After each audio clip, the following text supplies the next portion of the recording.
Keep living the adventure. Axis of Awesome.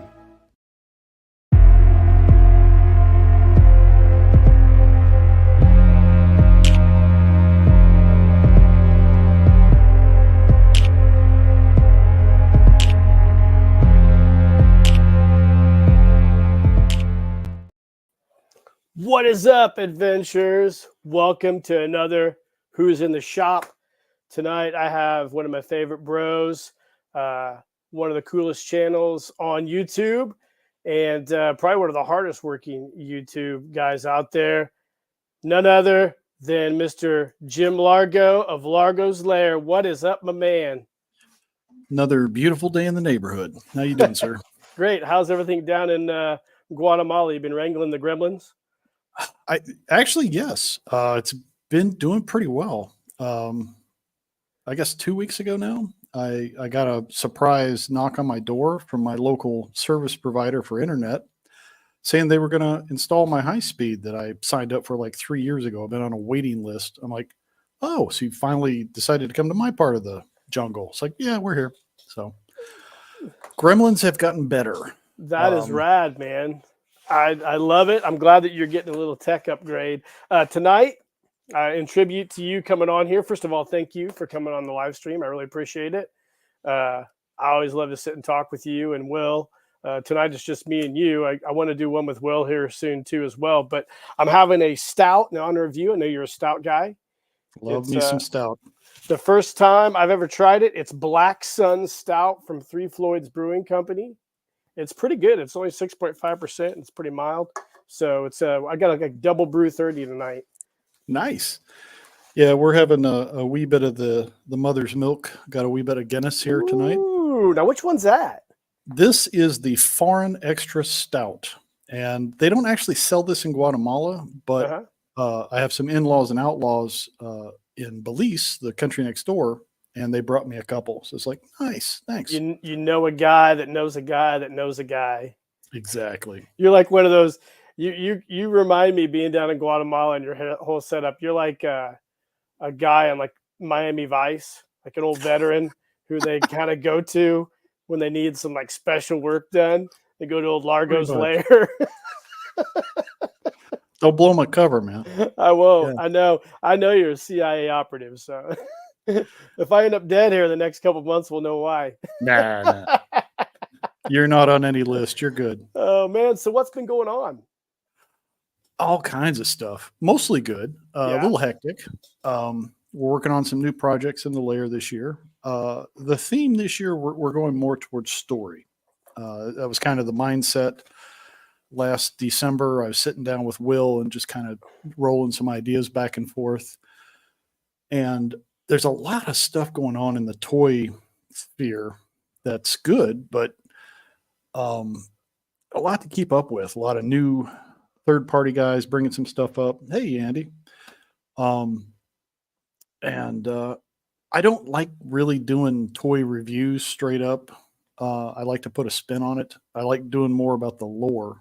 And that's kind of been the spin on where we're going, is doing more backstory on the history of toys, and also just some general legends and mythology, things like that we want to delve into, that in some ways, by 6 degrees is tied into the plastic goodness we enjoy. But that's kind of the vibe we're going for. We're experimenting with some new stuff. I've really enjoyed your small poems. First of all, thanks for the drinking poem. That was awesome. I really appreciated that. I watched that probably like 20 times, laughed, shared it with everybody, loved it. I really like all those your little poems and your sayings. I think last time we chatted, you have like a journal or a book of all that stuff, and I think that's really, really cool. And I'm glad. Now, does some of that come from that? Oh yeah. Oh. Let's see, what year was this? I fancied myself an author. In 2011, I self-published a book I called IQV, Imagination, Quotation, and Verse. Didn't sell, but it's out there. The idea was, as I would come up with ideas, I always carry a notebook of some sort. I've got several up here. that are on my desk, different journals and things that I write story ideas, notes for show ideas, stuff. I've always been a pen and paper guy. You know, I'm not a technophobe, but you know, these newfangled things, I prefer the tactile feel of paper. You know, so when I'm writing my notes, that's I'm usually where there. it goes. Me too. But the premise was I've always collected quotes of famous people that I admire, or infamous people that you know maybe don't admire, but there's something curious about them. I like the bad guys, but every time I would find a quote, it'd go in one of my journals, and sometimes a quote would inspire a poem or a verse, or vice versa. I'd put something together and then find a quote that would fit with it. So that's kind of the premise with IQV. It's just pieces from that I'm putting to the YouTube format, which kind of works for that short form. You know, you get a little bit of music, a little razzle dazzle, and maybe some food for thought. So something I used to do just as a mind exercise, and people seem to enjoy it. I enjoy putting it together because it's the shorter form stuff seems to work well for most of us on the go. Don't have 6 hours to sit down and watch a long live stream, but 5 minutes, yeah, we could do 5 minutes. Yeah, I think it's that you're sharing kind of like a personal thing with everybody and letting everybody kind of experience things through your voice and your eyes, which is super cool. And I think, first of all, they're really, really cool. They're awesome to listen to. And it's amazing that you could sit there and just pour all that out into your journals, you know? And so you can still buy this now? You can still, is this still available? Your IQV? No, Nope. this was long before Amazon publishing and all that kind of stuff. I literally went to a print shop and paid for them to make me like 100 copies. I sold maybe, I don't know, 20 or so. This is back when I was on the left coast. But I might revisit it at some point, but I don't think it's really, there's not enough depth there, but it got me back into the creative flow again. Yeah. You know, I wrote mostly, I started as something that was just a way to deal with dysthymia, which is a long-term low-grade depression. And a friend of mine who deals with PTSD recommended try journaling. He's like, you don't have to be good at it. You don't have to write the next novel. You're not doing, you know, Hemingway. You're just writing down your thoughts. Sometimes it's, you know, mental purge, if you will. You know, it's just to throw down whatever your thoughts are. Sometimes it's creative. Sometimes it's just a rant. But out of that, sometimes something interesting comes. So that's, I do go back to those journals to get story ideas or thoughts for, you know, things I want to do on the channel, which has kind of become my new outlet for creativity. So it's from 2012. That was when you wrote it. So were you living down in Guatemala in 2012, or like, was this a period of time in your life? You're like, yeah, I was in, where was I? It was somewhere between California and Oregon. I worked in, where was I? I lose track of time, but you travel a lot and you forget what zip code you're in when you do stuff. Once I got out of the service, I was working in California for a little while, and then I got a job opportunity in Salem, Oregon, with a custodial firm that did clean room contracts for Hewlett Packard and other people who manufacture, you know, silicone wafers, things like that, tech stuff. Even though I'm not a tech guy, I understand custodial. So I worked in the managerial on that, learned about clean room custodial, which is a different animal because you're measuring very, very minute particles. You know, so it's not like a mop you're sweeping around and doing stuff. You're actually air quality and stuff like that. Absolutely. Yeah. So it's a whole different thing. And it did that for a while, and it was interesting. So during that time, as a way to blow off steam from 14-hour days or more sometimes, I would, you know, usually end up at the Waffle House or the local Denny's or whatever place was open late and had pie and decent coffee. And I'd, you know, do a little journaling and hang out and try to zone for a bit. So that's where that kind of came from. That's pretty rad. And I think when you talk about being able to like have some type of outlet for anxiety, stress, depression, whatever your thing is, right? I'm kind of with you on a lot of that type of stuff. I used to write a little bit, but more importantly, I tinker. I'm a Yeah, tinkerer, so I went through some a rough patch probably about 10, 12 years ago, and I turned to tinkering. Like I work out and I tinker, and like tinkering, like probably writing for you helps me clear my thoughts. Like absolutely. if we're having a rough day or whatever, I come home from work, I before I kind of decompress, I tinker for about 25 minutes and go upstairs and then start my second, like Mr. Rogers. I take off one thing, put the other thing on and do that. And Right. You get I out of feel work you. mode. And I that's something I learned from my dad. He was, career Navy, did 30 plus years and then civil service after. His thing was gardening. And Oh yeah. there was this ritual he would do. He'd come home, take off his uniform, put on his gardening clothes, put on his old, beat up garden shoes, and he'd go to the garden and he'd be out there until, the sun went down. Yeah. And that was his Zen thing. And Yep. I have a black thumb. I can't get anything to grow, but I appreciated what he did because that was his, I saw how he got joy from that. It was like, yeah, okay. Everybody needs to have that thing, you know?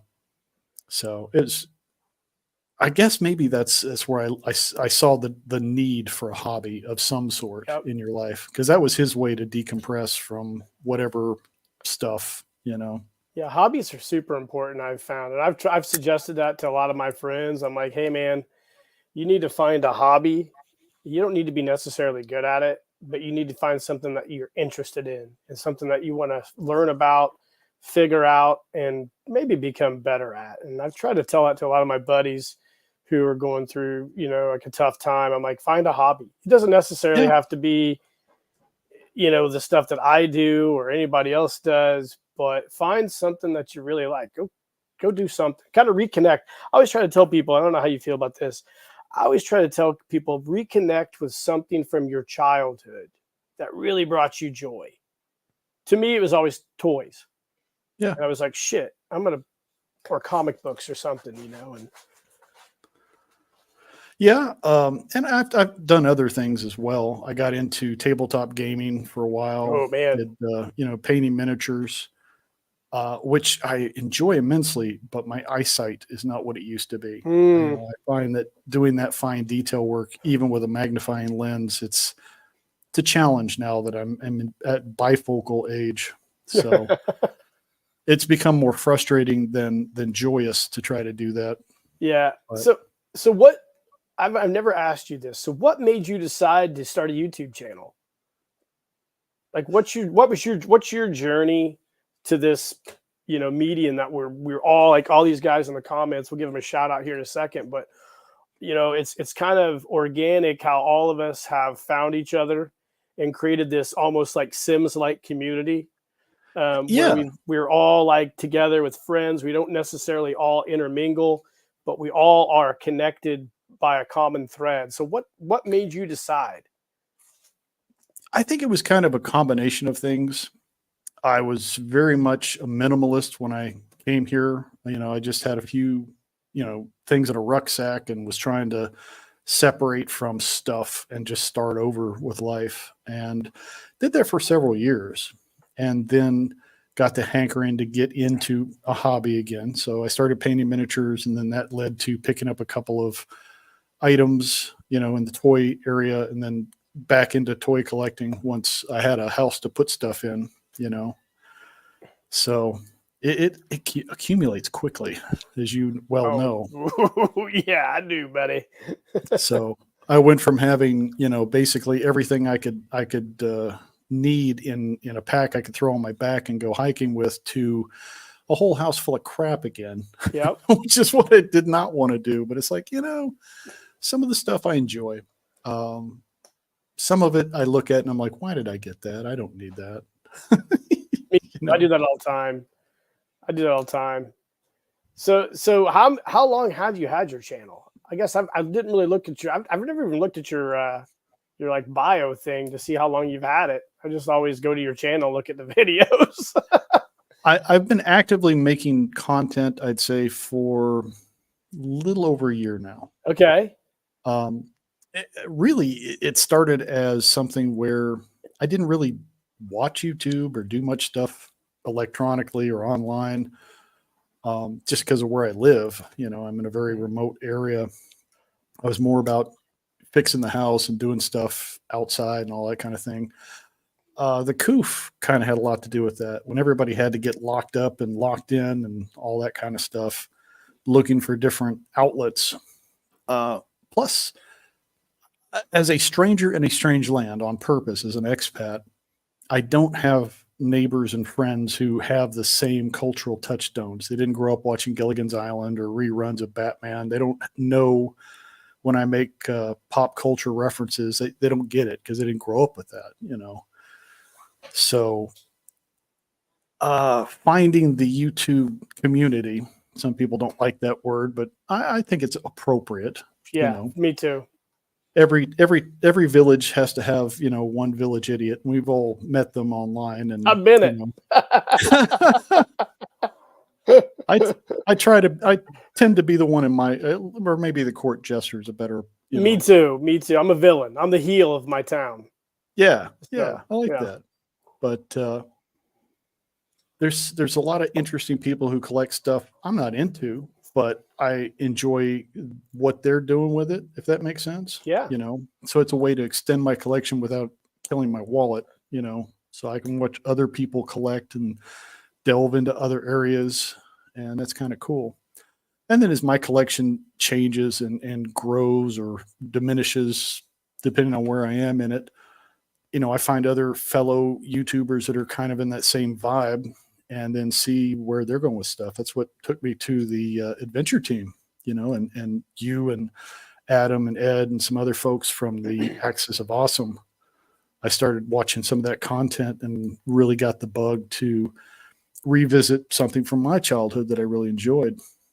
One of my earliest memories were the Fisher-Price Adventure people, and right after that was G.I. Joe Land Commander with Kung Fu grip and fuzzy head, Yeah, man. So, yeah, a lot of it was looking for a connection with like-minded folks who enjoy certain things from our pop culture, the Gen X type things, whether it be music or toys or other collectibles. And that's what I enjoy about it the most. That's what kind of got me into going from just being a guy in the peanut gallery in the chat to actively seeing, yeah, I could do some content. Why not? Yeah. I mean, I think I first discovered you probably through Ed. Mm-hmm. Ed, and I think Ed had maybe posted some stuff with you, or I don't know if it was just showing up, but I discovered you through Ed. So I started watching some of your content. And I think, if I remember right, you were probably back several months ago doing a lot of Valaverse stuff. Mm-hmm. You guys were into a lot of Valaverse stuff. And I had taken an interest in Valaverse, not as a collector, but I was interested in Bobby just from the standpoint that I felt that Bobby was a rebel like myself. He chose a path. He chose a path, the path least followed, and went against the giant in a way. He's a fascinating study in entrepreneurship as well as creativity. He's someone who has dipped his toe in the comic book industry, the toy development and design, as well as, learning the production side of it. He's got a wealth of knowledge. So when he decided to go off on his own, it's exciting to see that, some of these third-party guys, and I've said this to Will and, some other folks in the community as well. It's like with a lot of the Kickstarters, some of them that we've seen did not work well because you have a lot of guys that are very creative and have a good idea for a toy or a thing, but they don't have the business savvy. Or you've got somebody who has a lot of business savvy who's not very creative. And so they come up with something that's maybe a little lackluster. But to find that in both sides in the same person, that makes people like Bobby Valley unique because he understands both sides of it very well. So that's kind of Yeah, cool to watch how that's evolved. And it again, is. like with Valaverse, it's like I enjoy the figures, but what I really enjoy is the lore. So we Yeah. decided to delve more into the story side of things because, everybody and their brother's done toy reviews on those figures. So Yep. I don't want to tread over that same territory, Yeah, and I think that's speaking of him, and he is kind of unique to what's going on right now. I call a lot of the small companies boutique companies, but his is Mhm. kind of transcending that. But there is a uniqueness to him amongst a lot of the other toy community, and I think that's really really cool. But I think it's also super difficult, which is also like brings me to another point. Like with all of our YouTube channels, it's difficult at times to maintain or try to maintain a uniqueness because everybody does so many things similar. Everybody covers so many topics. Like you said, I could watch 15 different toy reviews of Oh, sure. something of the same thing, and they're all different production value and whatnot. And I find, and I don't know how you are because your channel is so unique. Like you have such a diverse channel. I mean, you really do. I'm no all bullshit aside, really interesting and fascinating. And when I did my What's in the Shop and I said that you guys don't have enough followers, I 100% meant that from the bottom of my heart. It's like you guys do a lot more unique stuff than a lot of other people. And I find that is a struggle sometimes for me to create unique content. But then again, I don't know how you are. I don't care. I just do what I want to do, and if I'm happy with it, I just put it out there. I don't know if that's how you are, kind of, because I know you have a lot of really cool stuff. Yeah, I think when I started, well, I first started as a sidekick on someone else's channel, just basically to learn the ins and outs of using StreamYard and being on camera, talking to people. Because it's not something I really did much of in my, previous business life. I've done speeches and, had to uh, promote things, or go to board meetings and do that kind of razzle dazzle. But this is a whole different animal. Getting comfortable with the camera, getting comfortable with trying to keep up with the chat, see where the spirit of the conversation is going, engaging. That's one of the things I love about having a co-host or being a co-host. Ah, yeah. It helps balance that. And that's kind of where Will and I hooked up.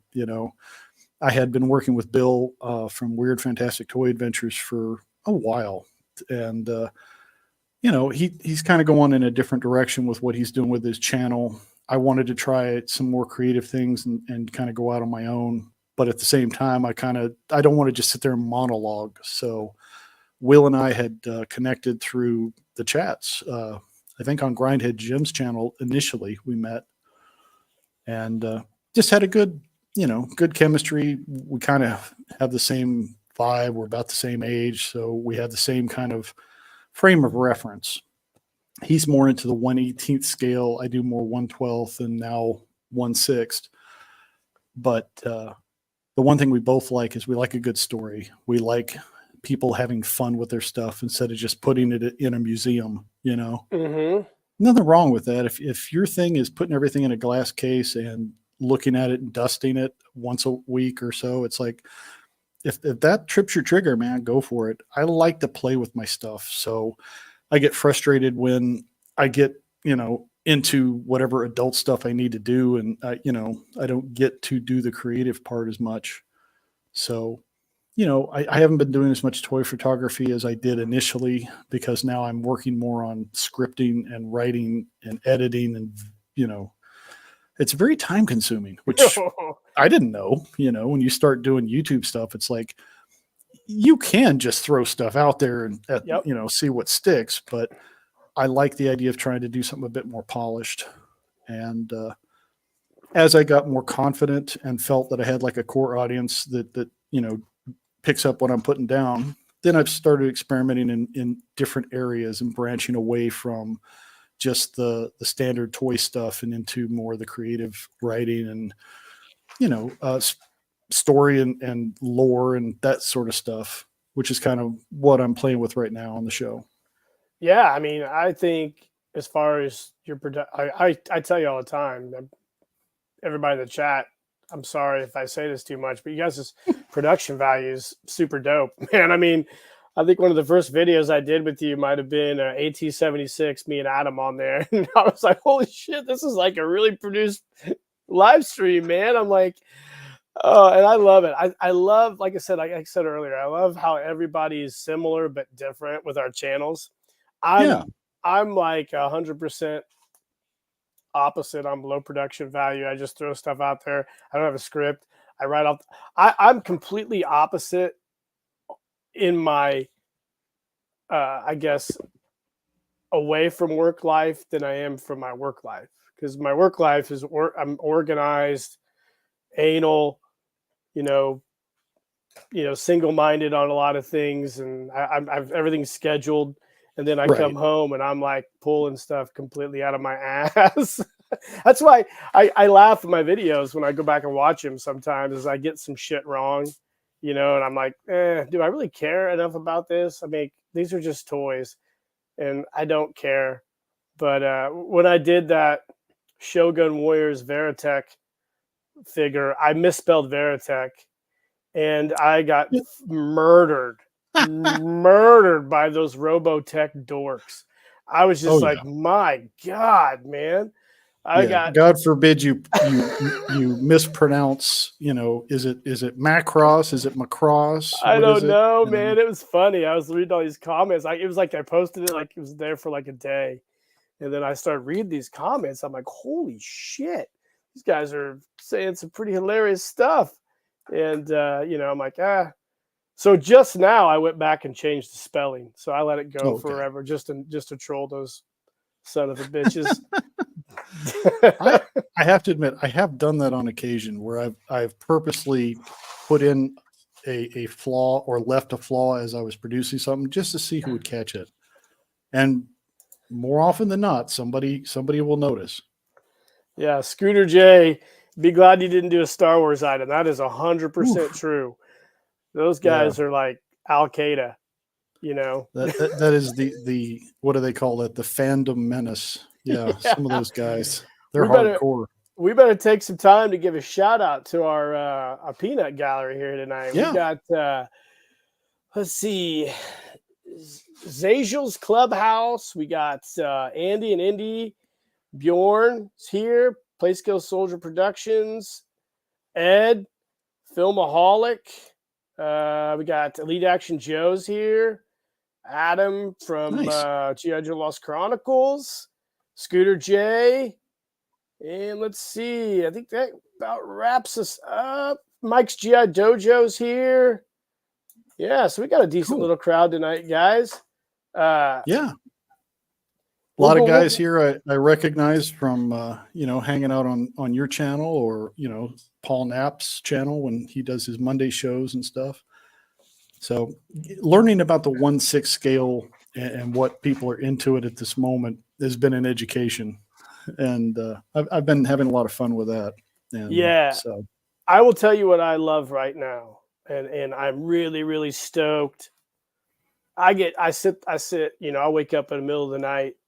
And I wake up at about 3 a.m. every night. Or every morning, I guess. I've been doing it ever since my son was born. I wake up at the witching hour for some reason, but it's been consistently for 5 years now. But I'll wake up and then I go through this whole thought process of just all the shit in my head just pours out. But what I'm really stoked about right now is all the dudes out there doing photo stories and doing them really, really well. And I've seen some lately that have made me really, really smile. You know, I always enjoyed Tar Productions and that freaking insane stop motion opera he has going on is just wild. There's a fellow, what's his name? Mac Sog. Yep. Yeah. Yeah. He captures an entire story in a scene.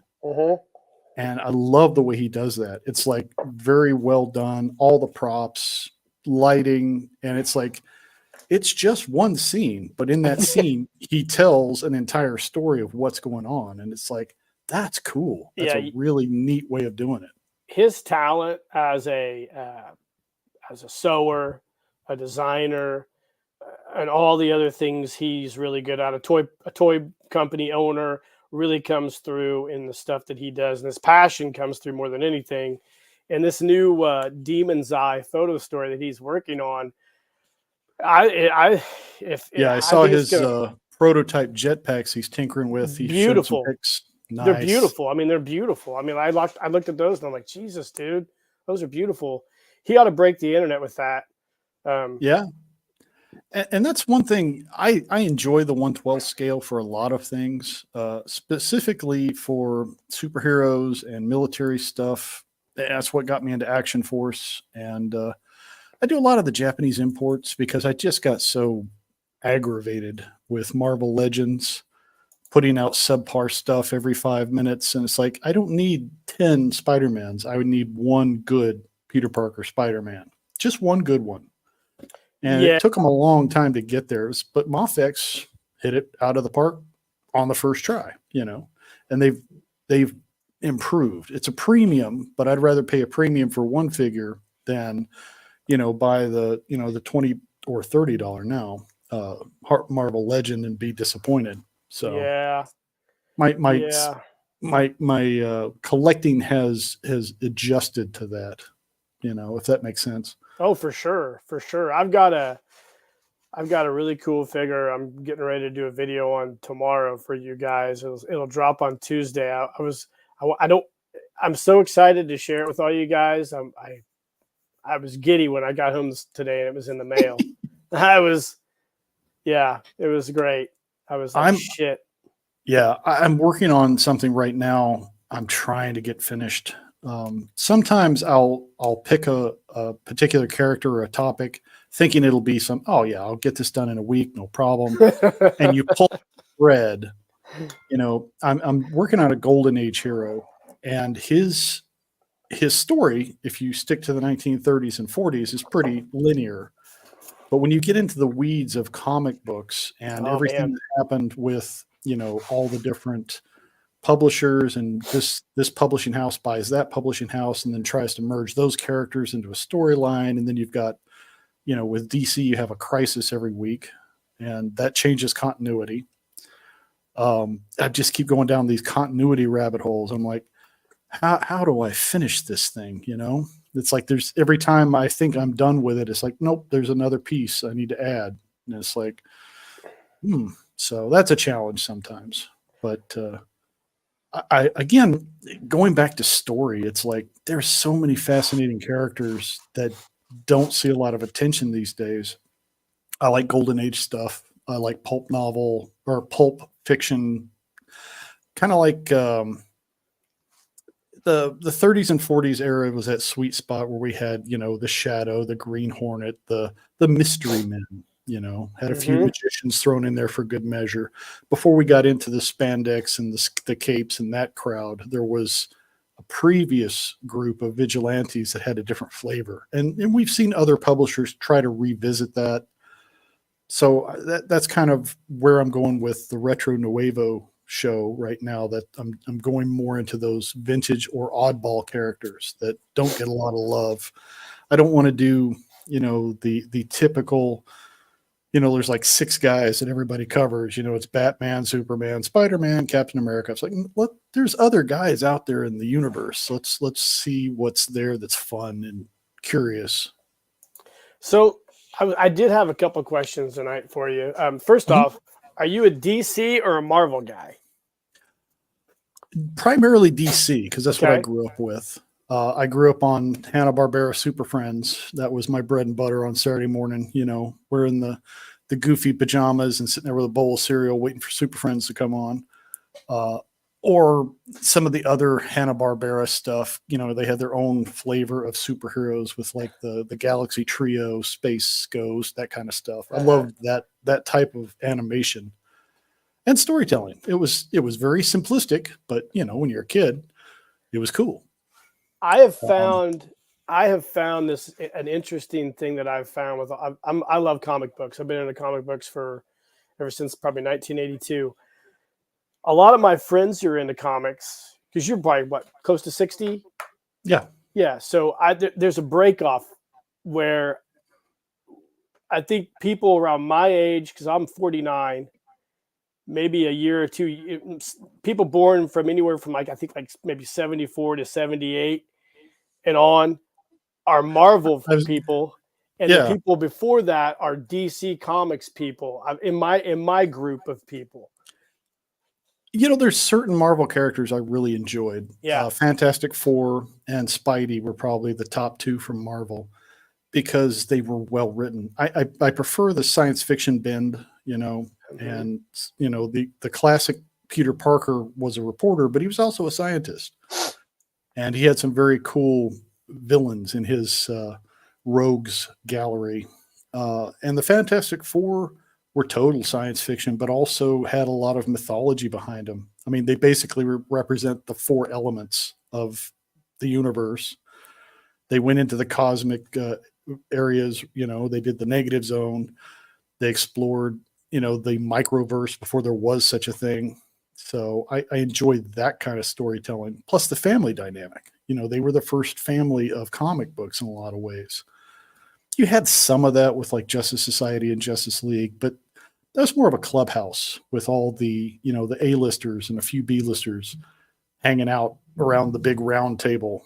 But with the Fantastic Four, it was more of a dynamic of, the brother and sister thing, and then the egghead husband who doesn't really know how to deal with the hot wife, and then the thing being just the Yancey street thug who was in the wrong place at the wrong time, happened to be a pretty good pilot, very well written stuff and characters you cared about. So I miss that because modern comics seem to have Uh, lost a lot of that. And it's yeah. unfortunate. I don't Yeah. care for the virtue signaling and the messaging. It's like, tell me a story, man. I don't care if they got pink hair or purple hair or who they kiss. I, Tell me a good story. I And, I you agree. know, Yeah. So I'm a Marvel guy. I've been a Marvel guy because I think X-Men was the first comic I was introduced to, and I read some Conan the Claremont era. Barbarian. Yeah, it would have been definitely the Claremont era. It was probably around the time that John Romita Jr. was drawn there in the early Mhm. '80s when Wolverine had moved over to his classic brown and orange suit. That's my Um, favorite suit. that's mine is Yeah. mine is too. Um, and then you had Claremont was the writer on the majority of those, and then you have Mark Silvestri was a great. I love the art. I got into it before, probably more for the art, and then that's how I learned how to read as a kid. My Yeah. sister bought me comic books. She worked at a grocery store, so X-Men was had a really soft spot to me for a long, long time until they kind of ruined the comic. But I think when I really started to get into comics was through Dark Horse Comics and the Hellboy universe that Mike Mignola created, and I absolutely fell in love with that. It has a supernatural vibe, a pulp vibe, an occult vibe, Yeah. a sci-fi vibe. It's got everything, I and got into those much later, probably college years. I got really into the Dark Horse and yeah. other publishers and looking for better storytelling. Like Scooter's mentioning, one of my favorites as a kid was the Micronauts and Rom Space Knight from Oh the yeah, man, I love Rom. I really good loved Rom. stories. Loved Love to see Rom. those. I'd love to see that come back because they did things and they integrated him in the 616. He's part of the Marvel universe. Mm-hmm. And the whole saga with the wraith that he did, that was a dire race, I think they called him. Yep. It was cool, and it was part of the lore for Marvel. But then there was the issues with, I think it's Parker Brothers owned the original rights to Rom, and I don't know, they kind of went sideways with that, so they weren't able to republish a lot of those back issues in graphic novel form.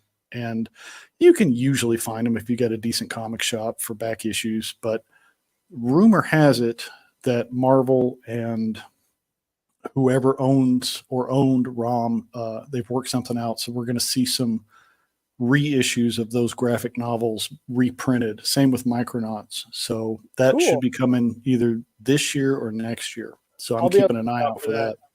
I popped a celebratory beer, I think, a couple of weeks ago when I found out that Marvel had lost the license to do Conan the Barbarian comics, and now it's gone to a different, I think, Titan Comics maybe, which I really enjoyed them. Marvel's run, their newest run on Conan was garbage. Their 70s stuff was good. I can't Great. remember who am I thinking of? It was the writer on that. I want to Oh say boy. not Roy Thomas. Thomas did some Conan stuff, but that's not the one I'm thinking of. But yeah, they took a lot of the great stories from the Robert E.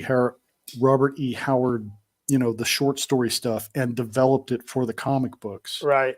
And then the black and white big, Savage Conan Sword, book Savage Sword of yes. Conan. Dark Horse did an amazing adaptation of Conan, but then they lost it. It went back to Marvel, and I will tell you this. I will argue till I'm blue in the face with anybody. That Marvel Conan from a few years ago it was woke Conan. You know what I'm saying? Like it was like, what are we doing? Like this guy's a savage. But what are we doing here? And and Marvel lost it, and they deserve to lose it because, don't try to reinvent the wheel, bro. Yeah. I'd say I stopped being a hardcore collector somewhere in the mid 90s because they were I felt like they were losing steam. I did get into, like we said, some of the Dark Horse stuff like Hellboy. I started looking at more of the oddball stuff like Scott McCloud. I don't know if you're familiar with him. He did a comic in the mid 80s called Zot. That's another character I'm going to do a deep dive on. Ooh, I'll have to remember that. I'll write that down. Zot. Yeah, ZOT with an exclamation point. Okay. One of his villains is called Art Deco, and it's just as bizarre as you can imagine. I mean, that sounds like a Madman villain from that old comic from the 90s. Very much, very similar to the Mike Allred Madman stuff. Yep.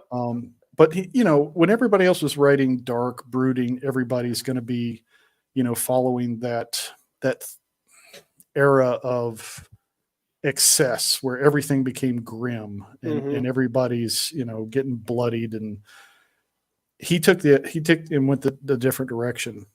He said, what's good storytelling that doesn't have to go down that dark road? So he wrote a very positive comic with a very positive main character, and it was refreshing in the midst of all the Dark Knight stuff or Dark Knight wannabes that you had something like that. And that's a sticking point for me. I loved what Frank Miller did with Year One, with the Dark Knight Returns. It was almost an Elseworlds tale. It was not supposed to be modern continuity. And for some reason, because those sold well, everybody and their brother said, okay, now we're going to turn Green Lantern dark. We're going to turn Superman dark. We're going to turn all these other characters that typically don't fit that brooding type thing. We're going to make them that for the moment. And yeah, they kind of lost the narrative. I think one of the best analogies I ever heard from somebody was in comparing Marvel and DC. I think Grant Morrison might have said it. He was doing a JLA run in, was it late 90s, early 2000s? I was picking up with him because I like his writing style. He's also done like the Invisibles and some other oddball Vertigo stuff. He created what he called the Pantheon. So he looked at the top 12 JLA members and made them like the Roman or Greek mythological Olympians. I think I read an interview he did about that. Okay. Yeah. He's kind of an out there guy, but he's very creative. And that was kind of his mindset in doing JLA. It's like, I want these guys to be paragons and bigger than life. And he reflected that in his storytelling. He did a lot of cosmic stuff with them. And when you get that group together, you got to do big stories, or else they're not pulling kittens out of a tree. They need to be doing something epic. Whereas with Marvel, they've always been street level for the most part. The reason you love Daredevil is because he's the guy who takes care of Hell's Kitchen, and he takes care of the street level stuff. I loved Power Man and Iron Fist, the Heroes for Hire, because They're taking care of the neighborhood. They're not trying to deal with the cosmic threats. They're just, how do we keep things cool in the Bronx or wherever, So it was kind of the dichotomy, It's not hard and fast because obviously, like Fantastic Four, Marvel could do good cosmic stuff too, but their street level stuff I thought was always well written compared to what DC characters tried to do. Yeah, I always felt that about Marvel. I always felt like DC had some really cleverly written comics.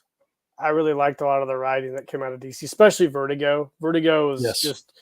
I've always been. I'm a Hellblazer fan. I'm a John Constantine fan. Yeah. Ever since the late '80s, and God, man, not the Keanu Reeves nonsense. No. Yeah. No, I looked forward every week when I'd go get my comics to a new issue of Hellblazer if it dropped, because those stories resonated with me. Just the hidden in the horror and the sorcery. There's a real life human story in that, and there's always like with John Constantine. There was always like a trade off. Like he wins the day, but he loses. He's not a hero. No, he's not. He never tries to be a hero. No. What I like with Constantine and a lot of the magic building in what they were doing with Vertigo was the main premise was magic always has a price. Yeah. It may not be a price you want to pay. Right. There's an equivalent. If you do this, there's something over here is going to be a consequence. Oh, I miss Vertigo. I miss it so much. Those writers are just not there anymore. I don't know what's going on over there. No, and another thing I noticed, a lot of those writers, I don't know whether they got burnt out or they went nuts. A lot of them went nuts over the last 6-7 years. And that's kind of like, I followed a lot of those guys on social media, and they just went fucking bonkers. And I was like, you guys wrote during the height of the Cold War.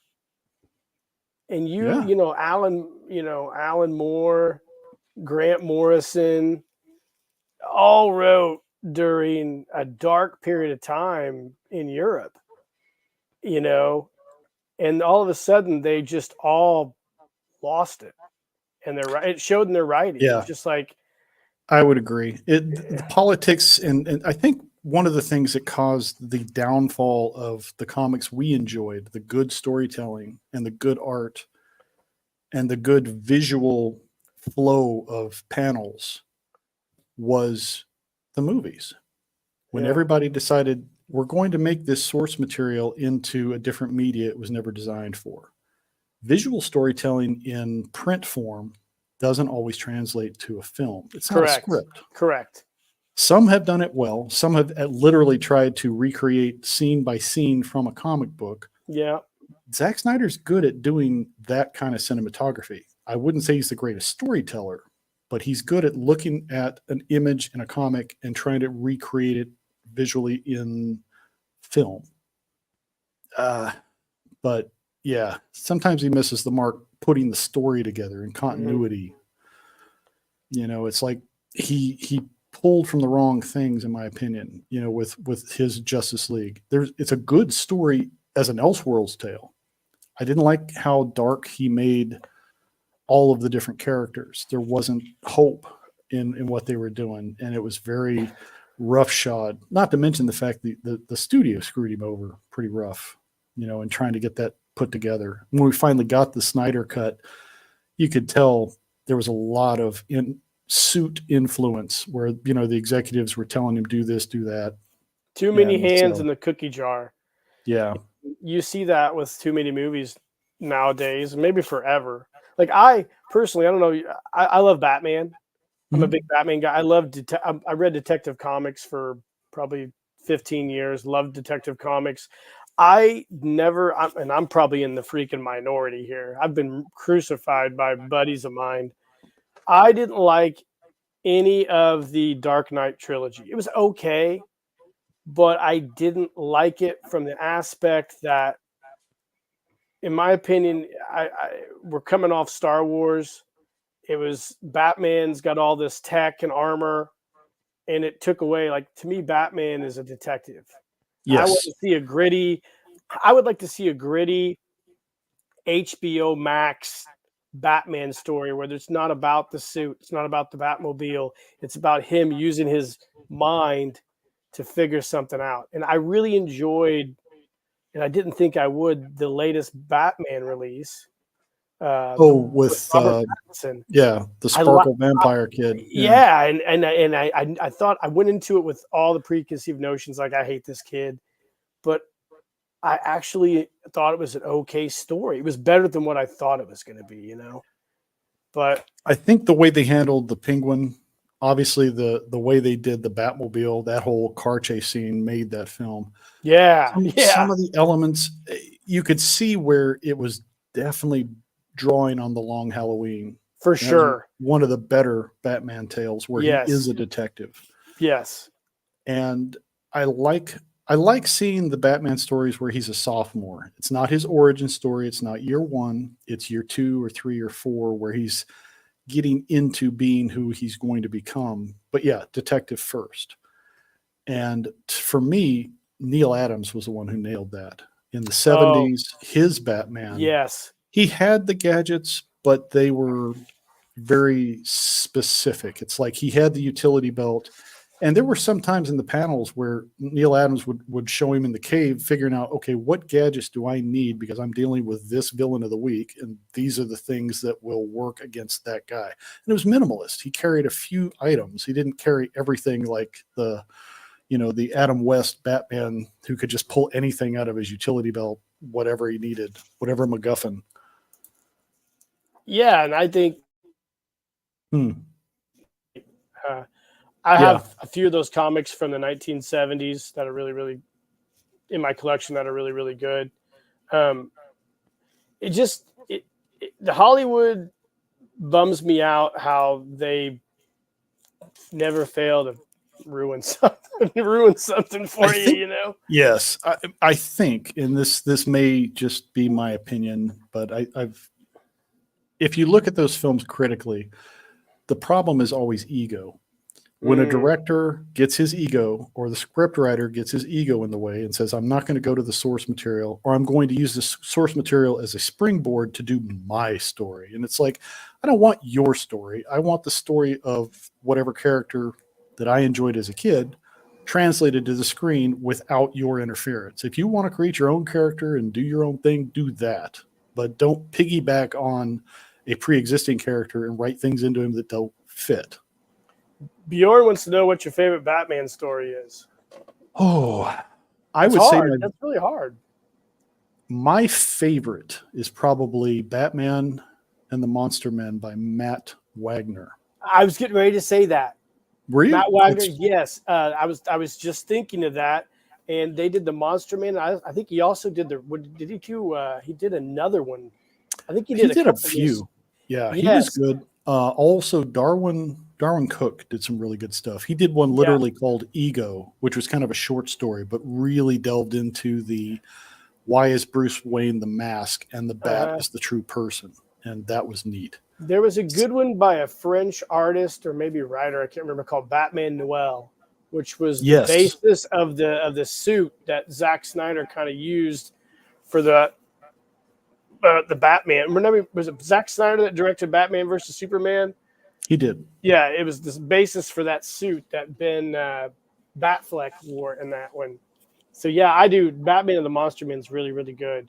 I love what I liked about that one. The art is it goes back to his roots. It's very 1940s flavor. Yeah. He is early in his career. There's no Robin. I like Robin, but if you're going to do an early Batman, he doesn't have the ward yet. He doesn't have the sidekick thing. It's just him learning to use the tools. And he was a detective in that series. Also, he'd been dealing with street crime. He'd been dealing with mobsters and muggers and knuckleheads. This was the first time he was dealing with super villains. He's dealing with something above normal people in dealing with Hugo Strange and someone who could match him intellectually, but also had brutes that he would send after him as well. And that was kind of cool. It was well done. Is the artist in that Matt Wagner from Grendel? Yes, same. Yeah, I loved that guy's. I met him at a Comic-Con once. He does neat stuff. He does And really neat Grendel's stuff. another gem that I think a lot of people don't know about. Mm-hmm. Dark Horse Comics. Mm-hmm. Yep. Yeah. And there's so many. I could talk for hours about comics. I love a lot of the old boutique ones. There's been some really good ones. I don't think it was Matt Wagner, but there was another comic that came out around the same time as Grendel called, was it Mage? About a guy who had a baseball bat that was basically Excalibur. Yeah. You know that was. I think that was a Dark Horse comic. Was that a Dark Horse comic too? The same type of universe. Yeah, I do remember that. Did he have a lightning bolt on his shirt? Yep. Kind of. Yeah, I remember that. Man, yeah. Very cool stuff. Boy, the late 90s, early 2000s for those small publishers like Dark Horse were really, really good. Yeah.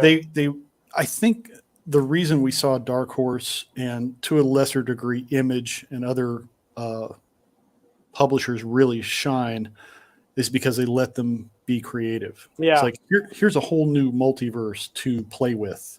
Create your characters, go nuts, do something good. Whereas the big two had kind of gotten very stodgy and were saying you can only write in this particular sandbox. And if you're going to do an Elseworlds or a multiverse tale, it's got to fit somewhere outside of continuity. It's like, well, all right. It's limiting. Go ahead. Did you ever get into horror comics? A little bit. Yeah. I liked some, again, I always go back to the well of the 1970s because there was good writing, I think, in that time period. House of Mystery, which was a DC title. They did a couple decent horror stories back in the day. Some were kind of oddball, like weird war tales where they were dealing with. Yeah, I got a bunch of those. Yeah, G.I. Robot. You know what I'm talking about. G.I. Robot. The Monster Commando kind of stuff. Yep. Creature Commandos. I think Creature Commandos. Yeah. We might be seeing that coming to the big screen at some point in the near future. Hopefully they don't chew that up and throw it away. I think for the most part, though, Marvel did monsters better. Yeah. Generally. I really enjoy Werewolf by Night on Disney Plus. I think that's a great. That's when we watch it every Halloween now. That was probably the only Disney Plus that I think was done well. And sadly, it wasn't. It's too short. I wanted more. Yeah, I mean, and maybe those are the best ones, right? The ones where you kind of want more. Yes. But I've been a horror guy. I've been a horror guy ever since I was a little kid, and I love horror comics. I like horror art, monster masks, all that stuff. It kind of bleeds through in my photo stories and my Adventure Team ones a little bit. And moving forward here in the 2024 and 2025, you'll see a lot more horror stuff out of me, I think, because I'm just kind of embracing it more. I like horror stuff, but it's a genre I've always been a big fan of. But I'd say my horror kind of tends more towards the what was it? The BPRD was. Oh, Bureau of Paranormal Research and Development. Right. Yeah. I like defense. Yeah, I like two different flavors. I like the Dresden Files, or like with Hellblazer, Constantine, where you have someone who's a detective who dips his toe in the paranormal, or someone who is a mage who kind of straddles that line where it's like, here's the real world, kids. And then you peel back the layer, or you go into a certain bar and you ask for a certain thing and you go in the back room, and then you're introduced to a whole other world that's that secondary layer that most people don't know about. I like those kind of stories that go into the horror aspects of, if you summon something from another realm, it's going to cost you. And there's going to be issues. You might get, be careful what you wish for kind of stories. And then I also like the cryptid stuff. I really enjoy stories that delve into our myths, our modern mythology, and put a new twist on it. There's been a couple of hit or miss shows that kind of delve into that, like was it Sanctuary? I think was a sci-fi show. Yeah, loved the premise. Some of the writing was Warehouse 13 kind of touched on that vibe too, because it's like some of their stuff, it's had a scientific bent, but there was some of the macabre in there too. It's like some of these things, there's a reason they're locked up. They're too dangerous to exist in this reality. They weren't meant to be here, kind of thing. Loved Warehouse 13. Yeah, Love and that. that was a fun show. Yeah, that girl was pretty hot in it too. Yeah, I that doesn't hurt. a comic for anybody out there who are interested in horror comics. I think one of the most beautifully illustrated and yet disturbing comics I've ever read is a comic called Legion. It was done by, I want to say, I don't know if it was IDW, early 2000s, mid to early 2000s, and it's illustrated and written by a South American artist, and it Hmm. is a wild story. I'll have to check that out. I'm Yeah, not look it familiar. up, Legion. You'll know it's just a. I don't know if anybody in the comments has ever read that, but it's still to this day, the imagery in that comic still sticks with me, and for some reason I can still see some of the disturbing things in that comic. Not disturbing from a gore standpoint, Yeah, not disturbing. like body horror or that kind of Yeah, just thing. a weird, uh, just a weird horror comic. But so let's jump into a topic. I think a lot of people in the comments would love probably to jump in as well. But GI Joe 60th anniversary. A lot of us, with our channels have been GI Joe guys forever. I am. You're getting into a lot more GI Joe stuff with your 1/6 scale. You're a GI Joe kid. What do you think about Hasbro so far with their 60th anniversary? Uh, I'm salty about it. Yeah, I think they have done the older fans a great disservice. I think again, this is an unpopular opinion with certain people that love their Hiss tank. God bless them. They're chasing Valivers. You know, it's like what they put out for their 60th anniversary Sailor and Soldier. Valivers did that a couple of years ago as they far as the did. figures. They look very similar to the rank and file troopers that Valivers did. And it's like, that's not G.I. Joe. It's a whole different animal. I don't know what they're doing with that. I understand trying to put a modern spin on it, but for me, if you're going to do something for the 60th anniversary of the 1/6 scale guy that started it all, you put out a 1/6 scale figure. You give us a old school Joe, even if it's just one commemorative piece Right. that either goes back to the old hard hands and the original scar on the cheek kind of guy. Do that. Give us a green beret, or give us something that's commemorative of what started it all. What was it that sparked that great love for this America's fighting man and what he became. I got nothing against the real American hero stuff, but that's not what the anniversary is about. This isn't the anniversary of Cobra Commander. This is the anniversary of the original Joe, and there's no representation for that in what they're doing with the classified stuff. So it's a miss. Yeah, I go back and forth on this because I don't want to seem like salty towards the real American, the 82 crowd, 82 moving forward crowd, but I agree with you. Like, I think there's been this misconception by a lot of people that GI Joe is real American hero. It is Cobra Commander. It is GI Joe versus Cobra. But that's an For era. certain, I was going That's to an say, for era. certain people, that's the only Joe they Yep. know. That's an They era. didn't. Yeah, exactly. You know, And I think they can exist side by side. me And we too. saw that for a good few years in the late 90s and early 2000s, where we had 1/6 scale and we had Real American Hero revival stuff Yep. that they were bringing back, whether it was the 4-inch newer construction guys. And, there's even a crossover with the Collectors Club where they did the original Adventure Team guys in the Correct. 4-inch, but they made it unattainable. It's Yep. like unless you went to a particular convention or had Mhm. super deep pockets, you can't find those. Nope. You find them. I feel sometimes like Hasbro they're trying to rewrite history by just Mm. ignoring 82 and back. But they haven't, though, because the shady shit that they've pulled with White Elephant Toys in respect to the Super Joe storyline means that they're not they're not forgetting about that. But I think what they're trying to do with a lot of that stuff, I think they're gonna subcontract all that stuff out to Super 7, Oh, 3.0, yeah. Mezco, and they're gonna charge a bunch of money and say, well, this is what you guys wanted, so here you They're go. they're kind of doing that already, So and douchey. there's a philosophy I think that they have bought into, which is get what you can what you get, sit on the can. How many IPs have they bought and gobbled up when they've absorbed other smaller toy companies and just put in a vault? Yep.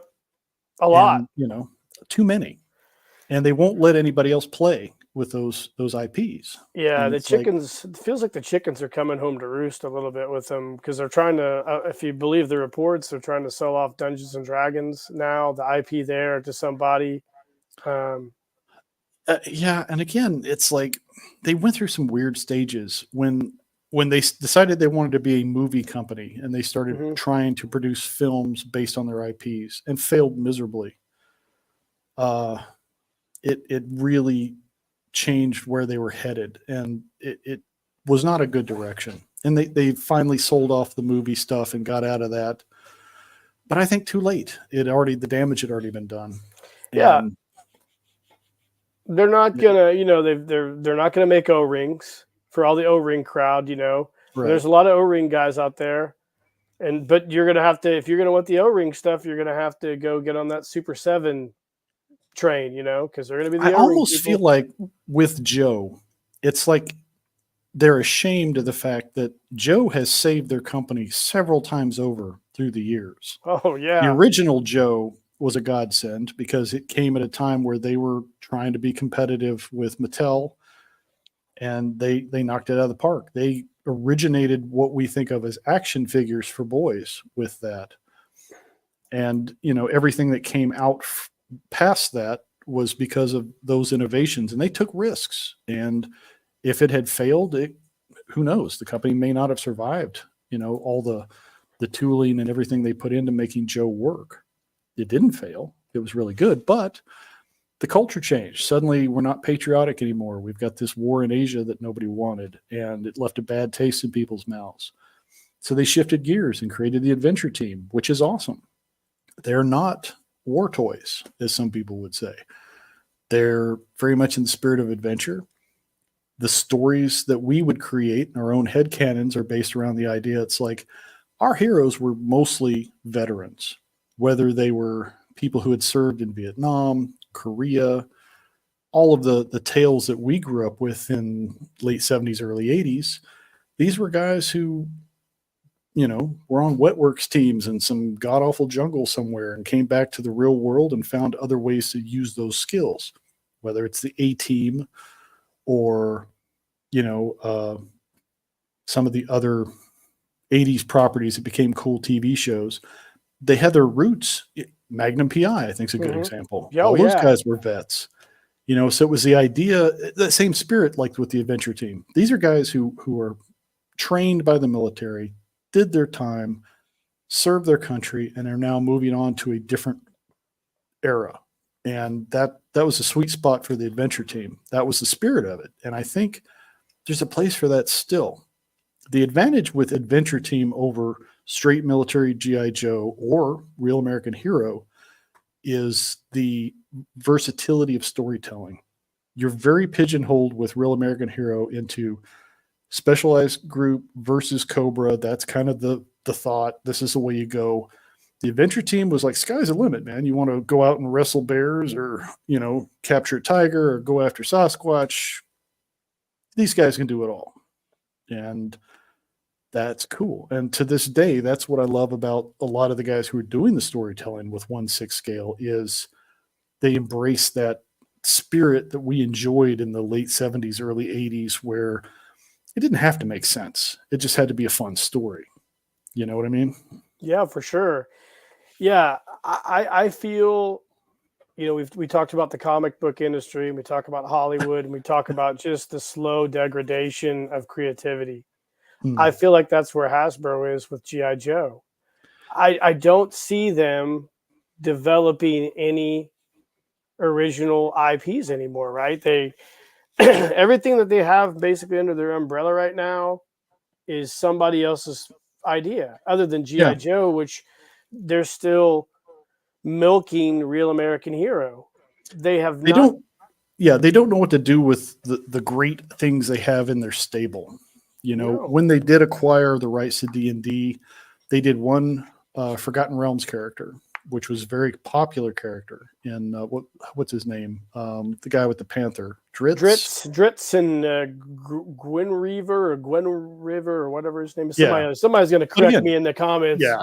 I loved those novels. You know, I played D&D back in the day. We played a lot more, you know, in the Greyhawk kind of stuff. But anyway, great character. They did a one shot, did a package, and then didn't follow it up. Didn't do anything else from that era. The big era of, you know, Dragonlance, they didn't touch it.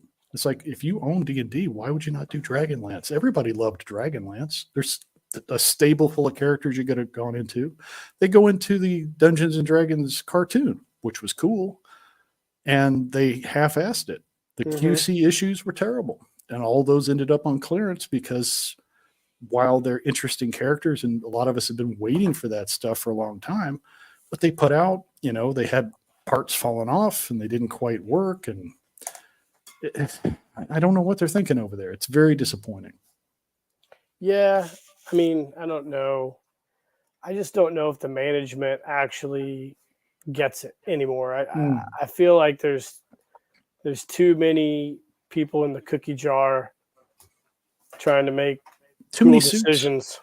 Yeah, I mean, I know you're a fan of the lore of GI Joe. When you look at the Hassenfeld era when they were creating Joe in the 60s, the big guy who owned the company, one of the original brothers, when he got the first prototypes of GI Joe, he played with them at his desk. He lit up like a kid. Everybody talks about how he was totally super, you know, in love with the concept, the uniforms, what they were doing. He wanted to make sure that all four branches of the active military were covered.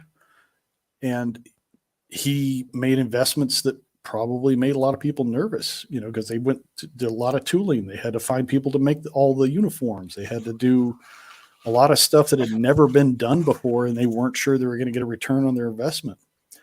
The guys now, they're you know, number crunchers. They're bean counters. They're not caring about those properties. I doubt any of them have played with a toy, you know, since they were kids. They don't get it. Yeah, I had to stop watching their live streams for GI Joe because so out of touch. Yeah, and almost to the point where they're like arrogantly trolling people. Like, look at this cool thing I made, you know? Yeah, that's fair. And I think there's a big disconnect with certain creative types. And I think that's what you see with someone like Bobby Valla. It's like he was a very creative person who tried to do innovative stuff with what they had at Hasbro, and some suit above him would always shut him down. No, that's too expensive. We can't do that. We can't put those features. We can't put those doodads. Let's cut, make it production cheaper and, you know, make more money. What's our bottom line kind of stuff. I'm sure there's a lot of creative types that are super frustrated at both Mattel and Hasbro because of that. Yeah. So let me ask, where do you see? We always like to on several live streams. I was like, where do you see the 1/6 scale thing? I don't really care about that anymore. Where do you see GI Joe going? Like, where do you see it a year, 2, 3 years out from now? Looking at their current trajectory, I think they've got a problem because they're running out of member berries. They're running out of nostalgia steam. Every time they've tried to create something innovative or new, it's flopped. They've tried to, you know, add like this wolf spider and a few other new characters, and they're just badly done because you don't have the file card. You don't have the depth of character. When they hit the nostalgia button and recreate a character from the, you know, Real American Hero line, and they do it well, it's great. But even then, they've got QC issues and bendy weapons and all kinds of stuff. It is getting better, but how many years does it take, guys, to get it right? I mean, for what they do, I think they want to put in the minimal effort, grab the nostalgia bucks, when that runs out, when you've done all the popular characters and you start getting to the C and D list characters that only a few hardcore fans are into, and you don't have the talent in your stable because you fired all your top talent to cut your bottom line, you don't have anything to work with. So I think they may have to take a break from G.I. Joe again. They'll think have so. to shelve it, and then somebody down the road may be able to reignite it in a different form. I don't know. I almost think they need an activist investor to buy them out. Kind of like what's going on. You're seeing the civil war that's going on with Disney. You're seeing it. We're seeing it with Mattel. There's a guy who's stepping in with Mattel right now, and I think I don't know. I mean, I think you would love one of the Hasenfelds to be able to buy it back and reestablish some of the tradition of Hasbro. But I almost feel like G.I. Joe is going to be one of those properties that when Hasbro, I think Hasbro's on an imminent collapse just from seeing how they're selling everything. That's kind of what companies do. Well, at least in the adult collector business, I think there's a limited shelf life on what they're doing because they're being outdone at every turn by the independents. Mm-hmm. We're seeing more and more good stuff coming from other people that are not from those big two companies, whether it be the O-ring renaissance that we've seen blow up in the last few years. Now we've got Strike Force Alpha, we've got Delta 17. There's 5 or 6 other O-ring lines that are coming soon. We've got Fresh Monkey Fiction doing their Monster Force, which is going to be kick-ass. They're doing also the Eagle Force in the smaller scale. Yeah. And they're doing the nostalgia, but they're doing it in a way that's much better than what Hasbro has achieved because they're giving nods to classic archetypes of characters, but they're unique and they're creating new characters that fit with that vibe. That's something that independents can do because they can course correct much quicker than a big giant company that has a whole bunch of shareholders and suits that tell them what to do. I do love how, like in those scales, like the 1/12th and the 1/18th, there's so many different, people making really cool stuff, and it all is compatible. Unfortunately for us in the 1/6 scale, the only one we have is Cotswold Collectibles, which, don't get me wrong, I love Greg and the gang, but they're small. They're a small company, and it's not easy for them to produce stuff at scale that a lot of us would like to have and keep it into a certain price realm. Sure. And they, in my opinion, as a newer collector 1/6 scale, they tend to lean more towards the classic late 60s, early days of the adventure team kind of, the bodies, the suits, the stuff that they do, which is great. But there's so much stuff, like when you're dealing with like the, with the exception of Mike Power, they have done some pretty good reproduction bodies to make a Mike Power or someone of that ilk to do the cyber adventurer type thing. It's like, why is it nobody can give us a Bullet Man? Why is it nobody can redo the things we enjoyed about some of the, the later, whether it be the adventure team, super adventure team, or Super Joe? We're seeing some of that with what White Elephant's done with Super Joe, but they went with the 1/9 scale, which is tradition. But I think it's a miss because the one thing a lot of us always wanted was we want Super Joe in the same scale as our other Joes so that they fit. And we've recreated that. A lot of very talented people have been putting together their own Super Joes in that 1/6 scale. So it's like, it's a novelty. I like what White Elephant's doing, but I don't have anything in 1/9 scale. It doesn't fit with what I collect. So it would just could be an odd duck on its own shelf. That's limiting. Yeah, I've bought some of the White Elephants 1/6 scale, like the head sculpts. I've not bought it in the accessory sets, but what I hope, and of course, I don't talk to Greg. I'd like to get Greg on the live stream sometime, maybe, but I don't know if I ever will. Paul's had him on, but Cotswold's been irritated at me in the past because I've kind of criticized some stuff of theirs, wrongfully or rightfully so. But I would love to see them work with like White Elephant and develop a 1/6 scale better muscle body. I would gladly pay 40, $50 for a better articulated muscle body. I think the Guyper Man body's garbage. I think the Falcon Estrella muscle body's garbage. It's great from a nostalgia standpoint, but it Sure. doesn't do shit for me when I'm trying to go out and do a photo story. And Right. I It's want like I want one in my collection as a member berry because right, that was one of the Joes I had as a kid. But you're right, for what you can do even with the classic body or with some of the later Joe bodies from the 2000s where they started doing articulation very similar to what was going on in the 1/12 scale as far as, the double elbows right. and knees and the midriff kind of articulation. I love those super articulated bodies I've picked up, Hmm. and they are very versatile. And there's a lot of third party guys doing 1/6 scale bodies that are kind of in that Hot Toys era as far as articulation and ability, but without that Hot Toys price. Yeah. Yeah. I think with White Elephant and how they did that 1/9 body for Super Joe, it's a great body. I mean, Yeah, they could. I wish Cotswold would at least put out like a bolo and say, "Hey, we're thinking about developing a body. How many people would be interested in like doing like a crowd fund to make this work?"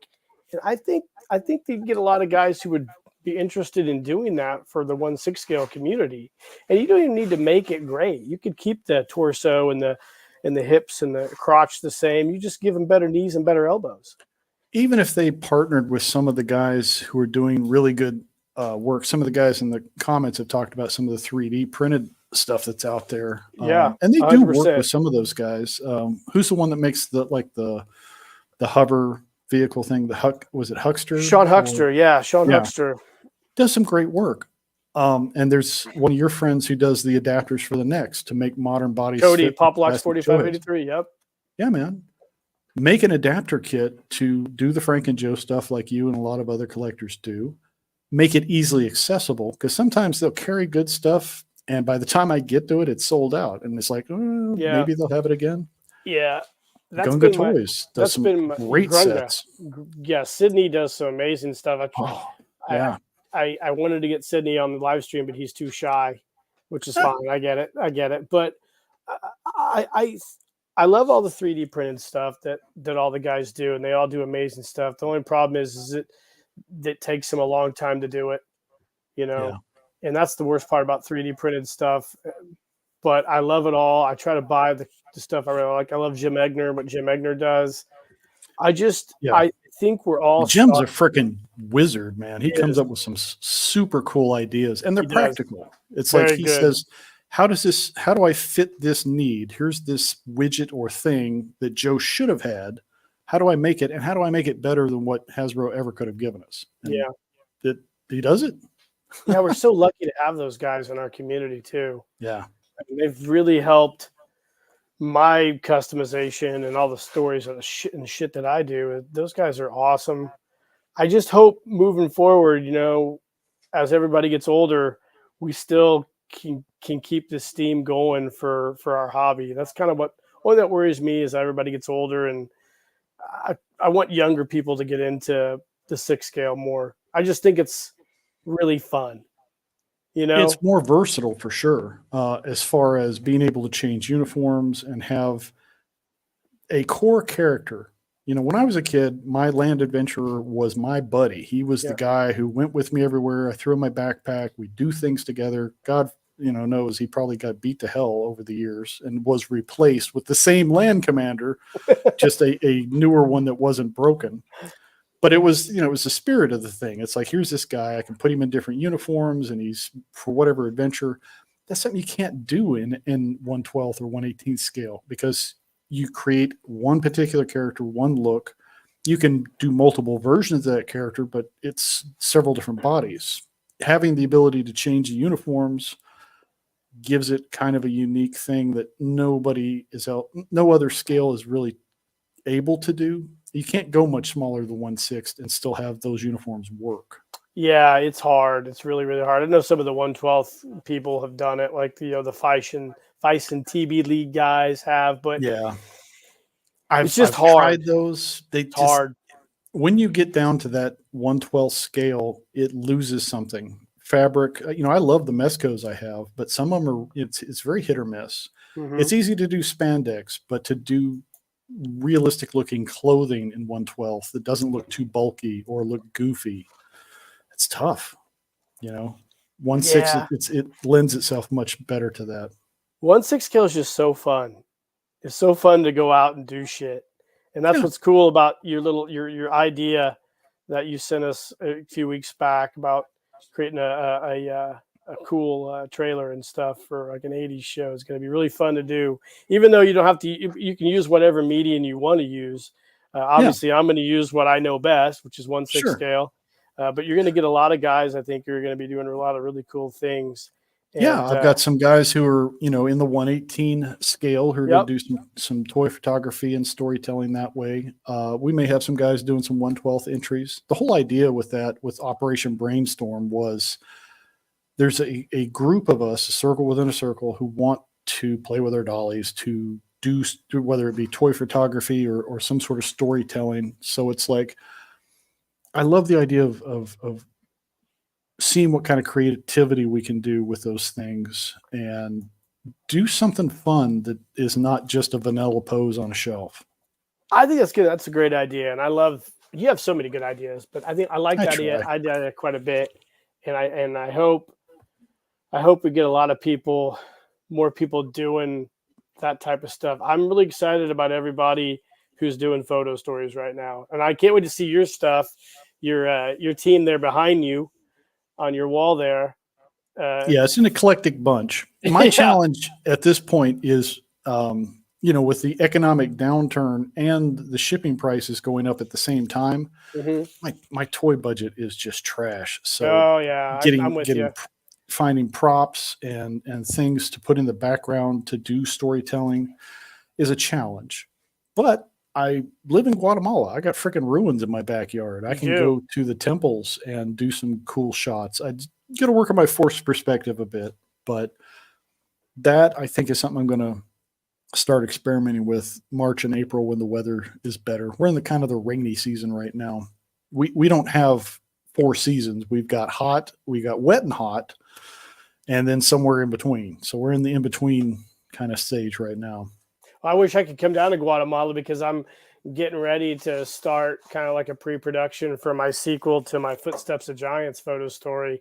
And I'm getting that all kind of put in place, what I want to do, but I got to make a ton of stuff for that. And I want to have it done by this year, but I don't know.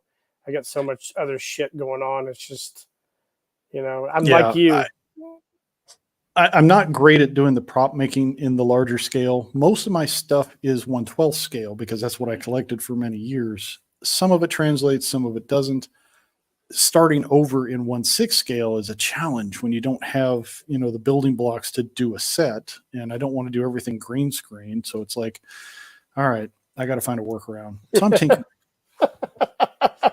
I know, man. Every time I start a photo story, I go in with a bare knuckle idea, and then I kind of start having like, I need to change this, I need to change that. The next thing you know, I'm building stuff. The next thing you know, I'm putting a Cotswold order in, and I'm like, and then I'll tell you what the worst feeling is. The worst feeling is when you put a Cotswold order in and you get it, and then you realize you already had the shit you ordered because you have so much stuff that you never bothered to check. You're just like, I'll just order it, and then you feel like, man, what am I doing? And it's one of those things with Cotswold. I love a lot of the stuff that they offer, but it racks up really quick. And it's one of those things where it's like, if you're going to do an order, you might as well go big because you want to, put it all in one. You want to take advantage of the shipping prices, for getting it all together. And it's like, it's a challenge. Like you say, there's a lot of just bells and whistles that you need in your bits box, whether it be utility belts or boots or socks or t-shirts, just things that as you're building characters. There's just certain things you're always going to need, and I don't have that built up like I do with the 1/12. I've got tons of 1/12 scale odds and ends from kit bashing, but I don't have that depth of field in 1/6 scale yet. So I've tried to put some stuff together, and it's getting there. I've pretty much put together the team I had envisioned in my head when we started this journey a few months ago, which is I have representation for the classic adventure team that I remember growing up, and then I've added team members that I thought should have been there that never were made. Like a cryptid adventurer or a mystic adventurer who does, more of the John Constantine type stuff. I always felt like that fit. There should be a specialized Joe that does that sort of thing. I know the adventure team kind of tried to do that, the Collectors Club. Right. It was not great, No. in my opinion.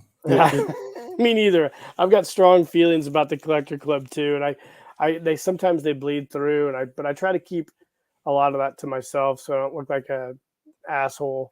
But yeah, I think they could have done a lot of things better. But I think with the Collector Club, they had a small group of people running everything, and they were the smartest, best, brightest guys in their own heads, and they got to make all the rules and create all the stories, and we just were there to like fluff them.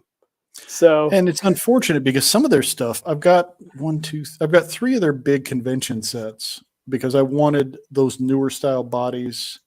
So I've got, one from Land, Sea, and Air, and they're really awesome. The sets are well done. They repurpose some classic stuff. The uniforms are stitched well. I like that they have the classic Joe head modified for a modern production body. I paid a king's ransom for those because they were convention exclusives. And, it bothers me that what the Collectors Club was trying to do in a few of those years, whether it be, around the 25th anniversary stuff or some of the other convention stuff they did, I'm looking up here on the shelf. Those were really well done and they had some good ideas, but again, they were limited. You could only get them at a convention, or you could only get them if you're part of the club. And the problem with the club thing is it's not a la carte. It's all or nothing. So you're either getting all the stuff, which included a lot of the Real American Hero stuff that I'm not into. I came late to the game, obviously. So a lot of that stuff I'm having to pay Evil Bay prices if I want to find some of those pieces. So I had to cherry pick the things that I thought were important. I picked up the Mike Power they did because I like this remake. I like the head sculpt. I like the redesign they did. He wasn't easy to find, but it was worth the search. I love that figure. Yeah. And I could have gone the Cotswold route and bought one of their cybernetic adventurer bodies and kind of done that and probably been very happy with the results. But I found a decent price on it, and it works. I might do other cybernetic adventurers down the road to add to it. I've 3 times now I've missed the Cyborg Gunga Toys piece that does the really good Colonel Austin. Oh, the Colonel Austin, yeah. They get it and they sell out quick. Yep. And it's an expensive set for what it is, but I understand it's because it's a small production run. But the bad guy, what the hell was his name? Maskatron? Yeah. There's a cool set. That's an expensive set though. And yikes, that thing's really pricey. But I get it. I mean, I get Sydney lives in Brazil. Yeah. It's not cheap to make stuff down there, and it's definitely not cheap to ship that stuff up here. So you're almost I get the pricing of it. I'm just so glad that those guys are out there doing it though. Oh yeah. And like we talked with Super Joe stuff, the uniforms and things that have been created by these guys are superb. I couldn't sew something like that. I can sew a button. That's about all I learned in the service. I can, patch a hole and put a button on and maybe sew on some ribbons. That's about it. Trying to do something on a 1/6 scale, I'm not that guy. But there's some talented guys out there that can create some awesome stuff. We have a lot of talented people. There's a lot of talented guys in Brazil right now. You've got Grunga Toys and Felipe. I know Felipe. I feel bad. Felipe wants to he wants so bad to find somebody to produce his Big Joe figure. He's he's struggling with it. You've got, I think, 1/6 scale Customs, I think, or something like that, that does the 3D printed heads down there. They're great.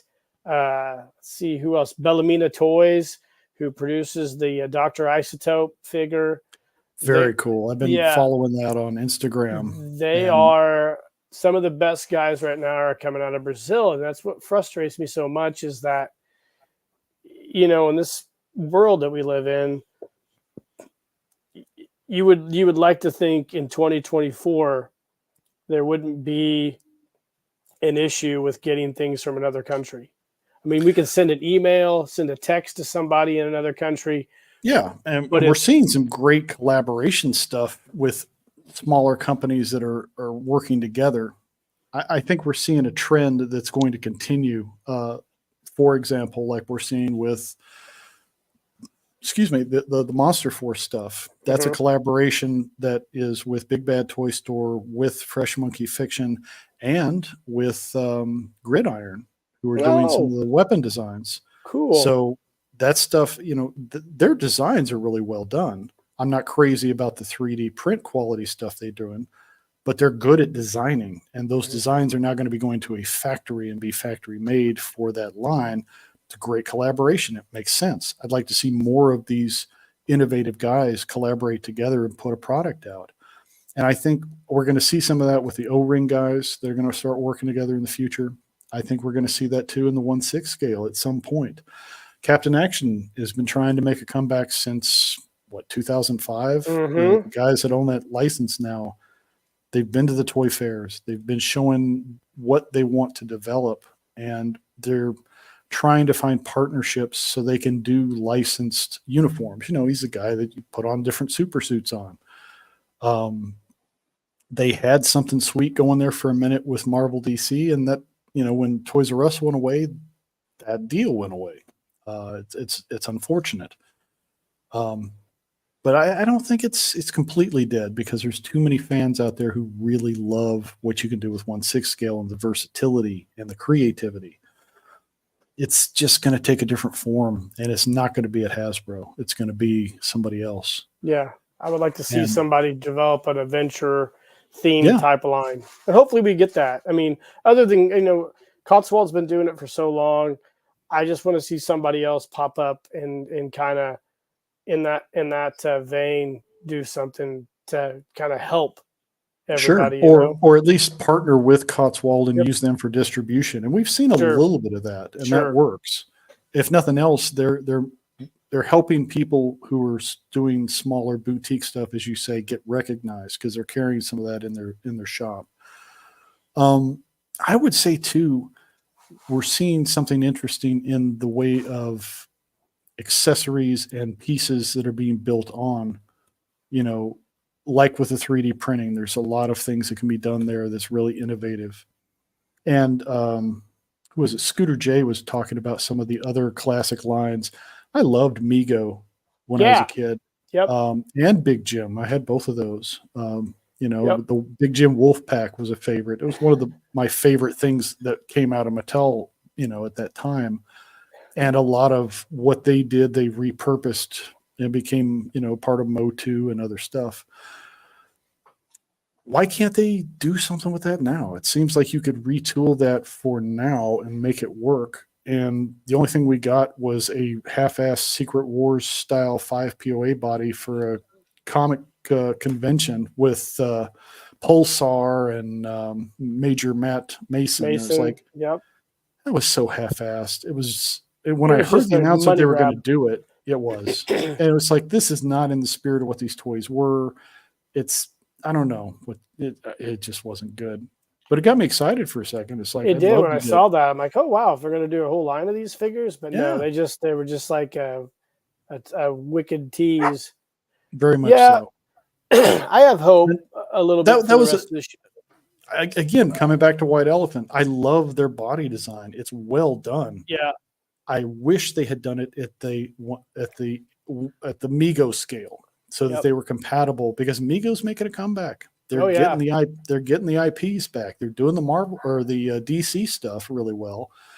Rumor has it they may try to get Marvel again. Star Wars would be interesting. Star Wars would be wild. I would do a Mego Boba Fett. They've Oh done yeah. good.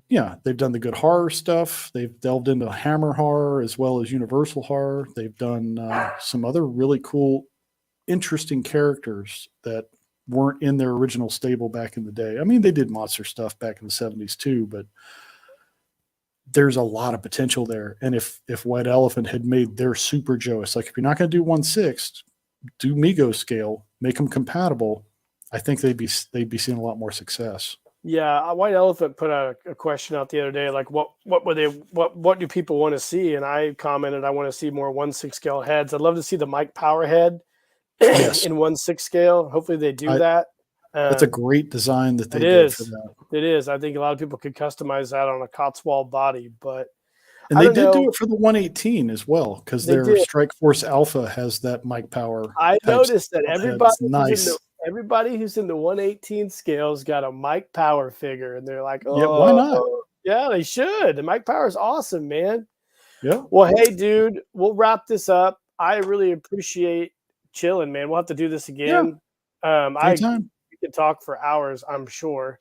Uh, Oh yeah, Before we go, I want to tell everybody thanks in the comments for showing up tonight. I really appreciate it. It's a great time. I love it when people come on and interact with us. I'm trying to do a better job with the comments, but yeah. let them. I've been watching the Yeah, comments. There's a lot of cool stuff going on. They've kind of yeah. got their own conversation on the side That's going. how it That's always cool. happens. Let Yep. everybody before we go. Let everybody know what Largo's Lair has coming this year. Like, what all do you have planned? Oh boy, we've got a lot of stuff we're working on. Infinite Playlist will continue. That's where we're doing our music thing with guys in our community and talking about stuff other than the plastic. Beasties and Baddies is coming back. We're doing DC Misfits and Monsters with Gojitron. Ooh, We're going to do the Loch Ness Monster because I actually lived in Scotland as a kid, so Nessie was kind what? of a favorite as a kid. Yeah. What? We're going to delve into Gotham City. I don't want to do the typical Bat villains, but he's got such a rich series of villains. So we're going to go into things like Dr. Phosphorus, Man Bat, Clayface, Hugo Strange, the oddball, monsterish type villains that belong in Gotham City. AF3 will continue. That's our action force. We're going to do Blowback and Gemini, the new character that just came out. With Series 5, we're going to have a whole lot of new characters with new backstories, and we'll continue coverage of that. I might bring some more lounge stuff back like this, where we just hang out and chat. I have toyed with the idea of maybe doing like a pub quiz or a trivia night with Will and some of the gang. I'm not sure how that would work, but I'm tinkering with some format stuff so that the chat can be interactive with that. Now that I have better high stream internet, I think that's a possibility we'll tinker with. Largo's Lore is kind of the new hotness for me that I've been focusing on the first part of the year so far, doing the IQV story, short form, the poems, the verses, the thought pieces. Might go into some tinfoil hat territory. Count me in for that. Not so much delving into particular conspiracy theories themselves, but the concept of what is a conspiracy theory and when does a conspiracy theory go from being a theory to fact. There are a lot of conspiracies that we have seen manifest in the world, and there's the facts eventually come out, and it's like, that wasn't just a theory, that was something real that happened. Maybe not the way that it was reported, but it's there. I might look into some of the more oddball holidays too. I just did Groundhog Day because that's a personal favorite. Was a great one. I love that one. Thanks. There's some other ones out there that are kind of goofy, whether it be Arbor Day or who knows what. I might do some shorts on those. Retro Nuevo, again, is the idea of taking the way back Winnebago and going to certain eras in the Golden Age or some other oddball characters that most people either don't know much about or may have heard of in name only and don't know their story. We'll delve into that. Zot is going to be one of them, from Scott McCloud, and some of his other stuff he did. We'll talk about Will Eisner, who is like the godfather of good visual storytelling. Hell, Mm-hmm. they named the Eisner Award after him because Yep. of his work. What else we got going? AT-76 will continue. I've got some other stuff I'll go over from the convention pieces I've picked up that I haven't reviewed. The Agents of Adam, which is my multiverse story with some of these knuckleheads. We'll continue with that. The Cryptid Crew, when I start going out to the ruins and taking some pictures, we'll delve into that some more. Joe has his own toy trivia. We're going through the Hall of Fame, the Toy Hall of Fame. We've covered quite a few of those. Next up is Barbie. We'll be doing Evel Knievel as well because of those great Ideal toys we had. Some of us had as kids. Oh yeah. My more highbrow stuff, the Unheimlich, the uncanny in everyday life. We're going to continue with that. Next will be mirrors and the folklore behind mirrors and some of the stories that tie into the unease and eeriness when you catch a reflection, and maybe there's something more to it. Maybe it's trying to steal your soul. I don't know. The Mandela effect we'll touch on. Cursed objects, the idea of curses, where that came from, why it's still something that gives us the heebie-jeebies. And for creative writing, my newest thing is The Wolves Within, which is kind of an offshoot of that Unheimlich idea. Yeah, I like that. That's interesting. Thanks. Again, it's a new format I'm experimenting with where I'll tell a very short story, do some creative storytelling, and then break down the art of telling a story or fable or what have you. So kind of a inside baseball, what's the mechanics of storytelling? And I might delve into some of the Joseph Campbell, the hero's journey, look at some of those things, maybe explaining more of why modern storytelling is failing, because they don't do the 3-act arc that they should. They don't do the things that work since we've been doing stories on cave walls. There's a reason those things work, because that's part of our who DNA. we are. It's a DNA. Yeah, it's a DNA thing. Absolutely. Yep. And that's again, ego gets into it. And when you want to be so creative that you can't follow the way stories have been told for thousands of years, and you don't get the results at the box office you want, there's a reason. So I might delve into that as well. I'm just trying to figure out a way to do it that doesn't sound like a college lecture and is more entertainment. You be you, man. I think you're a true you're a true Renaissance man, and we're lucky to have you in the community. And Thanks, I'm really glad that I discovered your channel and we became friends. And I can't wait to see what all you have coming this year. I'm a big fan. I will be here the whole way, Cool. Pushing your channel and loving every last minute of what you and Wilhelm and the rest of the gang are doing. All I ask is be patient, because it's just me, or me and Will, or Will and I. You take your time, bro. I got's time. I got more ideas than I have time or talent. I'm learning as I go. I'm developing new ways of doing the visual storytelling using Canva and other things. I'm experimenting with AI to do the animated faces like I've been doing with Joe and some other stuff. It takes time to learn, and it takes time to, as much as I love doing this, the sit down, just hanging out with the chat, doing the scripted stuff is more, what's the word? It's a different way of storytelling. I like doing it, but it's very time consuming, especially the editing part. And that's kind of where I'm bogged down right now. So my concept for myself, my promise to myself, is put something out, at least one thing a week, sometimes more. Okay. Most of it will be the short form stuff. The longer thought piece stuff takes longer to produce, and anything that requires a guest, like the Infinite Playlist, is a challenge just because of time zones and getting a hold of folks. But we'll keep it rolling. So you'll see something of one of those things on the laundry list that I mentioned. Something will pop out every week. It's great, man. I wish you the best. I love your channel. I love you and Wilhelm. It's great to see you guys pushing forward and developing this really cool niche that you've carved out down there in Guatemala and him in Florida. And, sky's the limit for you guys, man. And I'm fortunate to be in your hemisphere. It's great. Yeah. And we love the collaboration we get with you guys too. It's fun. It's fun. Well, hey man, tell everybody where they can find you at. Just Largo's Lair on YouTube, and either J Largo or Jim Largo 42 on Instagram. I'll try putting more toy photography stuff out there in the coming months. I've kind of neglected that, but I'll be getting back into it, especially when I get out and get in the woods and the jungle and, have fun out there. All right, bro. Guys, in the comments, thanks for chilling with us tonight on Who's in the Shop. Largo, I want you to take us out tonight. Just send us off, baby. All righty. Guys, play with your toys. Have fun. Do some adventuring.